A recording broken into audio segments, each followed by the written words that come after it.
हनुमान चालीसा पाठ किए जाएंगे। तो ये ऐसा निर्णय इन्होंने 1.25 लाख हनुमान चालीसा पाठ करने का लिया है। ये निर्णय पहले भारत में नहीं लिया गया था। ये निर्णय पहले कभी भारत में लिया भी नहीं गया। ये बहुत बड़ा डिसीज़न है। 1.25 लाख हनुमान चालीसा पाठ से क्या फ़ायदा होगा भारत के धर्म को, भारत के युग को और यहाँ के वातावरण को। देखते हैं हम 1.25 लाख हनुमान चालीसा का पाठ का क्या फ़र्क पड़ेगा। 2 से 6 दिसंबर 2022 में होने जा रहा है। आप भी इंटरेस्टेड हैं तो आ सकते हैं। एक बार जिसने 1.25 लाख हनुमान चालीसा पाठ सुन लिया उसके सारे कल्याण हो जाएंगे। और कुछ फरवरी में इनका विवाह सम्मेलन भी लगेगा, चतुर्थ विवाह सम्मेलन।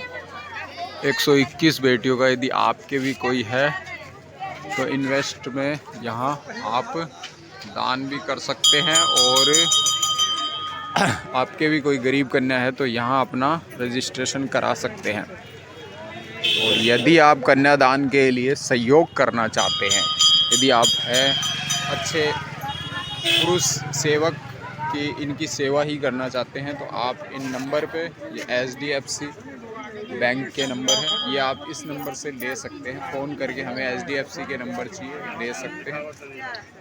यहाँ पर यज्ञ रोज़ाना होता है। जैसे यहाँ पर आप देखेंगे तो यज्ञशाला है। ये यहाँ पर यज्ञ होता ही रहता है।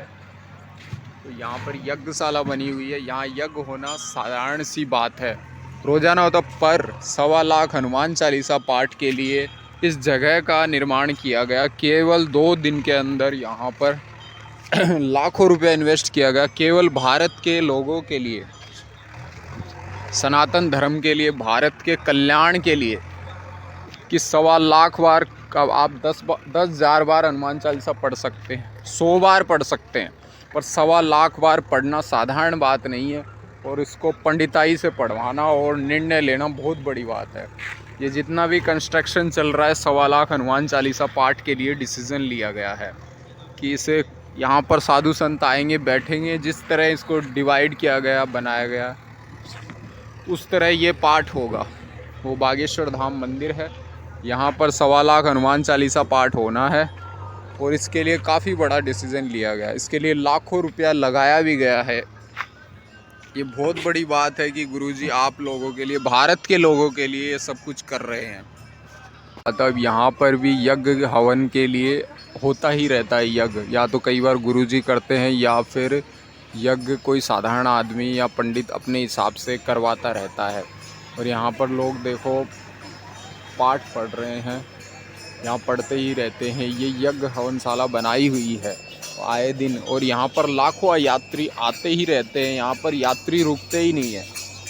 अभी मंगलवार को 10 लाख का ट्रैफिक था, 10 लाख का ट्रैफिक था। और दंदुआ धाम में भी वहाँ कम से कम 10-12 लोग की भीड़, 10-12 लाख लोगों की भीड़ लग गई थी। तो ये साधारण सी बात नहीं है कि वहाँ से दरबार को भी आधा ही करना पड़ा, इतना क्राउड बढ़ गया था। बागेश्वर धाम गुरुजी इतना अच्छा कार्य कर रहे हैं, ये बहुत बड़ी बात है, ये साधारण बात नहीं है। और आप भी आकर इस 1.25 हनुमान चालीसा पाठ का सेवन करें। और यहाँ पर दान सेवा, कन्यादान में, अन्नपूर्णा में, इनमें दान ज़रूर करें। इससे आप बागेश्वर धाम पीठ को और बढ़ावा देंगे और ये हम लोगों के फ़ायदे के लिए ही है। लगी रहती है। और मंगलवार को 10 लाख का ट्रैफिक था, अब शनिवार को फिर भीड़ लग जाएगी। यहाँ पर कभी भीड़ रुकती नहीं है। ये सामने आप दर्शन कर रहे हैं बागेश्वर धाम मंदिर के अंदर, कैमरा अलाउड नहीं है इसलिए हम जा नहीं सकते। बोलो बागेश्वर धाम की जय।